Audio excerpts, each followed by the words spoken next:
Para conocer grandes historias es necesario visitar lugares extraordinarios. Por eso hoy nos hemos venido hasta el municipio de San Bernardo, en Cundinamarca, para conocer el mausoleo de momias de San Bernardo. Nuestro equipo de producción se dio la tarea de visitar uno de los lugares más sorprendentes de Cundinamarca, San Bernardo. Un pueblo tranquilo que es conocido por sus tierras fértiles como la despensa agrícola del Sumapaz. Este municipio, rodeado de montañas, de clima húmedo por su cercanía al páramo de Sumapaz, pero colorido cual arcoíris, se ubica a unos 100 kilómetros de Bogotá con un recorrido en automóvil de aproximadamente 3 horas. Este lugar encierra un misterio latente que ha llamado la atención de propios y visitantes. Y justo aquí, en el cementerio de San Bernardo, se esconde un verdadero enigma que hasta el momento no tiene una explicación definitiva por la ciencia. Se trata de restos humanos que luego de varios años sepultados muestran un estado de conservación sorprendente.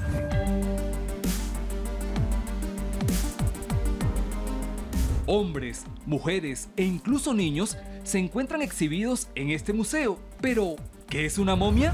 Es un cadáver que se ha deshidratado de forma natural o artificial, lo que detiene su proceso de descomposición. A diferencia de las momias egipcias, cuyos cuerpos de personalidades importantes como los faraones fueron embalsamados, envueltos con vendas y sepultados debajo de las pirámides hace miles de años, estas se han conservado de manera natural. Bienvenidos acá a nuestro Museo de Momias, Padre José Arquímedes Castro, un lugar donde vamos a encontrar 14 piezas museales, procesos de momificación natural, habitantes del municipio de San Bernardo, sin que los hayamos preparado, sin que nadie haya intervenido en su proceso. Hoy tenemos la oportunidad de venir a conocerlos y para nosotros los sanbernardinos, para nosotros quienes fuimos amigos de ellos, poder venir acá un poco a revivir quién fue esa persona, cuál fue el legado que dejó para nosotros y de alguna manera también un poco interpretar a través de sus posturas, a través de sus vestimentas, la cultura que se vivía para la época en cada uno de ellos en nuestro municipio. Este fenómeno ha generado numerosas teorías. Algunos piensan que se debe a la dieta diaria de sus habitantes, mientras que otros creen que se producen por factores místicos. ¿Cómo es el proceso, digamos? ¿Por qué estas momias están así? ¿O por qué estos restos de personas que en su momento fueron habitantes están así en estas condiciones? El proceso es netamente natural, como te lo venía diciendo. Nosotros no hacemos absolutamente nada con los cuerpos y si habláramos de una posible causa de este fenómeno, encontraríamos diversas hipótesis que intentan explicarlo, pero como tal yo no te puedo decir efectivamente esto fue lo que logró que el cuerpo se momificara. Claro, pero por ejemplo, ¿cuáles serían esas hipótesis? Por ejemplo? Exacto, entonces por ejemplo, podríamos pensar que el terreno de nuestro cementerio tiene bastante influencia en el proceso. ¿Por qué lo decimos? Porque San Bernardo ha tenido un total de 3 cementerios en su historia como municipio, que es muy reciente. Apenas en 1910 fue fundado. Pero de esos 3 cementerios, solo en el actual es donde tenemos registro de procesos de momificación. En algún momento sí pensamos que efectivamente era el terreno, pero ¿cuál es la duda que nos queda? Que acá no se sepulta bajo tierra. Las sepulturas se han venido realizando dentro de bóvedas y por eso pues como que hemos ido descartando un poco la hipótesis sin dejarla del todo de lado. Otras personas han apuntado más a la sana alimentación y si tú hablas con las personas de San Bernardo, con la comunidad sanbernardina, te van a decir que tal vez la guatila o papa sidra y el balú chachafruto son los alimentos que efectivamente logran que el cuerpo se momifique. ¿Y de dónde nace o de por qué surge esta hipótesis? Porque la guatila y el balú son alimentos que no necesitan de químicos para poder ser cultivados, que de hecho no los cultivamos, se dan de manera silvestre en nuestros campos. Entre las momias exhibidas hay una que llama poderosamente mi atención. Y es que lo impresionante de todas las momias que están acá exhibidas en el mausoleo son los rasgos que todavía conservan. Por ejemplo, estamos viendo acá los detalles, las pestañas todavía se mantienen, algunos de los vellos corporales de esta persona que en vida se llamaba Jorge Armando Cruz Urrea. Impresionante cada detalle, cómo se conservan las arrugas del cuello. ¡Wow! De verdad, increíble. Este hombre, nacido en San Bernardo por allá en el año 1960, murió en el 2005 con tan solo 45 años de edad. Su hija, Joyce Cruz, lo describe como un hombre brillante, inteligente, emprendedor, conversador, gran amigo, que desde muy joven se ocupó en ayudar a los más vulnerables. Mi papá era un legado de amor, eso significó en mi vida. Un hombre supremamente alegre, un hombre divertido, que le sacaba chiste a cada situación en la vida, un hombre demasiado inteligente, brillante. Con una mirada nostálgica, Joyce nos muestra fotografías de su padre en vida. Cuenta que fue fundador de 2 barrios en San Bernardo y colaborador fundamental en el censo del pueblo. Un apasionado por la literatura, la música y la política. Amante absoluto de la música y de la política. Le fascinaba la política y ayudar a la gente. Fue un hombre muy entregado a ayudar a la gente. Creo que él vibraba sabiendo que lograba hacer feliz a otros. Gran bailarín, le encantaba tocar guitarra y escribir cuentos infantiles. Confiesa que para ella fue sorprendente saber que los restos de su padre seguían intactos luego de la exhumación. No fue un momento fácil. Pues normalmente tú vas a sacar los restos, pues en San Bernardo son bóvedas, ¿sí? Entonces cuando tú vas a sacar los restos de un ser querido, esperas verlo convertido en cenizas. Pues esto es lo que dice pues la ley de la vida. Polvo eres y en polvo te convertirás. Pero cuando sacamos el cajón, pues mi papá estaba convertido en una especie de muñeco de cera. O sea, era como si estuviera dormido. Realmente no era lo que viste ahorita, que ya se ve como una hojita seca, sino había humedad en su cuerpo. Realmente era como brillante, o sea, era como si él estuviera dormido. Los cuerpos son sepultados en las bóvedas y luego de 4 o 6 años deben ser exhumados para pasar a los osarios. Sin embargo, aquellos que cumplan con ciertas características y con el consentimiento de sus familiares podrían ser exhibidos en el Mausoleo de Momias de San Bernardo. En ese periodo de tiempo, que parece muy corto, es posible que un cuerpo se haya logrado descomponer o también que se logre el proceso de momificación. Ese es el momento en que lo verificamos. A este procedimiento, ¿quiénes asisten? Está el operario del cementerio, que es quien realiza el proceso, y se permite el ingreso de 2 familiares para que presencien el procedimiento. Dado el caso que el cuerpo esté en estado de momificación, serán ellos quienes se encarguen de comunicarse con los demás familiares en primer grado para que sean ellos los que decidan si permiten o no la exposición de estos cuerpos. Para Edna Rocío Vergara, estar entre momias forma parte de su día a día.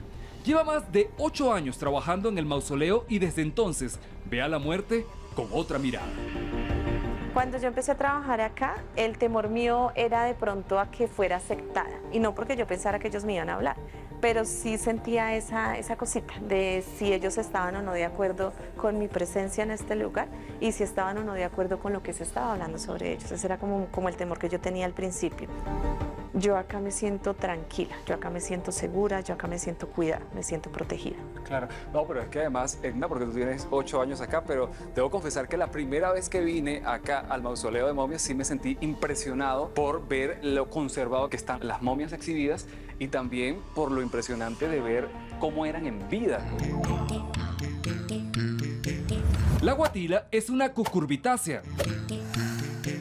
Cucurbitácea, de tallo sarmentoso, comúnmente con pelo áspero, hojas sencillas y alternas, flores regularmente unisexuales de 5 sépalos y 5 estambres, fruto carnoso y semilla sin álbumen. La guatila tiene un amplio uso como hortaliza. Es de color verde y un tanto pesada para su tamaño. Se da en gran parte de América Latina. En Colombia, principalmente en San Bernardo, se le atribuyen ciertas propiedades relacionadas con la inmortalidad. Buenas, ¿cómo está? Buenas tardes, ¿cómo está? Muy bien. Bueno, yo vine acá a la plaza de mercado de San Bernardo porque me dijeron que hay unas verduras que tienen ciertas propiedades que son muy conocidas y autóctonas de acá. Por ejemplo, esta que tenemos acá, ¿cómo se llama? La guatila. Ok. Esto la utilizamos para guisados, también en postres y en varias cosas más. Claro, pero por ejemplo, esto, la guatila, tengo entendido que lo cosechan ustedes mismos acá en San Bernardo. Desde acá, de San Bernardo, Cundinamarca. Y bueno, me doy cuenta que en otras zonas de pronto no se conoce mucho. Está pesadita. ¿Cómo cuánto puede llegar a pesar una? Por ahí 300 gramos. ¿300 gramos? Sí, una guatilita. Y dicen por allí, yo no sé qué me dice usted, pero dicen por allí que esta, y hay otra además, que es esta que tenemos acá, ¿cómo se llama? El balú. El balú y la guatila. Puede ser una de las teorías, una de las hipótesis que existe es que las personas que comieron esto durante su vida se convierten después en momia. Bueno, la gente que ha visto dice que puede ser en estos dos productos, porque no es sino solo en San Bernardo, Cundinamarca, donde hay las momias y la mayoría consumimos estos dos verduras como en tortas, en postres, ya la utilizan hasta en yogures. La guatila es un bejuco, se extiende. Esto sí es un arbolito grande. Sí, allí crece mucho. Este sí es un árbol, este es un bejuco. Listo, muchísimas gracias. Entonces comeremos guatila y balú, a ver si de pronto más adelante nos convertimos en momia también. Las momias de San Bernardo esconden un secreto que ha intrigado a la comunidad durante más de 50 años. Son motivo de orgullo para los sanbernardinos, así como don Juan, que a pesar de no haber nacido en este municipio, le gustaría que su cuerpo sea exhibido en el futuro. Lo que diga el de arriba, que es el que manda con nosotros, pero yo sí me gustaría de que yo me modificara, o sea, y que mi familia me tuviera como momia, porque aquí sale mucha momia. Para ser exhibida en el mausoleo de San Bernardo, deberá pasar por un riguroso proceso donde tendrá que cumplir con las características de momificación y el consentimiento de sus familiares. Resulta curioso que este fenómeno único en Colombia aún no haya tenido un acompañamiento científico para determinar la razón por la que se origina. Hay algo que me llama poderosamente la atención y es el hecho de que, por ejemplo, en Colombia, siendo este lugar uno de los pocos, o si no el único, entonces, ¿por qué de pronto no existe algún tipo de investigación científica, digamos antropológica, con respecto al tema de las momias de San Bernardo? Bueno, tal vez tiene mucho que ver el hecho de que en alguna época sí se abrió el campo para la investigación, pero lamentablemente hubo pérdida del patrimonio cultural. Entonces, ¿a qué nos referimos con que hubo pérdida? Con que se desaparecieron cuerpos del sitio inicial de exposición, que era el sótano, que algunas familias, por temor a que siguiera ocurriendo lo mismo, decidieron sacar el cuerpo de su familiar de exposición y guardarlo dentro de un osario. Hoy en día, proponerle a las familias iniciar con un proceso de investigación a largo plazo puede generar en ellos cierto temor a que nuevamente ocurran situaciones como las que ya han pasado anteriormente. Entonces, eso ha prevenido un poco. También de pronto el mismo hecho de que ahora pues se ha vuelto un poco más difícil el poder tener contacto directo con los cuerpos. Ahora existen ciertas normas que impiden ello, entonces pues las universidades también de pronto se apartan un poco. Claro. Entonces podríamos seguir diciendo que lo que pasa en San Bernardo con respecto a las momias es fenómeno natural, pero que es un verdadero misterio. Por ahora sí, sigue siendo un enigma para el mundo científico. Lo cierto es que este hecho, junto a su iglesia principal, considerada uno de los templos parroquiales más altos de Colombia, han convertido a San Bernardo en un destino peculiar y extraordinario. Me emocionó ver las momias, cómo están, después de muerta, cómo las sacan, en el estado que están, sobre todo los niños. Cuando vi la mujer cuando está embarazada con el niño, eso me llamó mucho la atención. De pronto sí sentí como impresión, pero pues adaptarse uno al momento y analizar las cosas con calma. Es impresionante, sí, pero pues de eso se trata, ¿no? De conocer.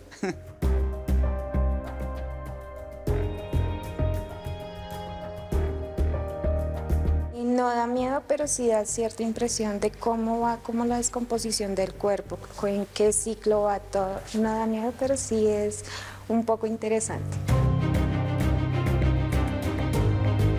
Para los familiares de las momias exhibidas, representa una oportunidad para que el mundo conozca más de ellos, de su vida pasada, por lo que piden sean tratados con respeto por la memoria de quienes, después de la muerte, comparten algo en común: ser momias de San Bernardo. Entender que hay historia más allá de estas personas que están allí, creo que es la invitación, es entender que no se trata de un muerto, se trata de alguien que ocupó una vida y que hizo cosas maravillosas en vida. Él está ahí, expuesto, porque realmente tiene un legado y fue una huella de amor en mi vida. Intenté por muchas ocasiones que se convirtiera en polvo, pero preferí que estuviera expuesta a su historia porque realmente vale la pena contarla. No se sabe si estos cuerpos tienen algo en común en cuanto a su parentesco o los sitios donde vivían. No se le puede atribuir a la alimentación que tuvieron algunas de estas personas, pero aquí seguirán exhibidas, en este lugar donde abundan las momias. Y aunque para muchos la muerte puede significar el fin de una etapa, para otros se convierte en el inicio de una inmortalidad que hace de San Bernardo un lugar donde sus habitantes están vivos entre momias.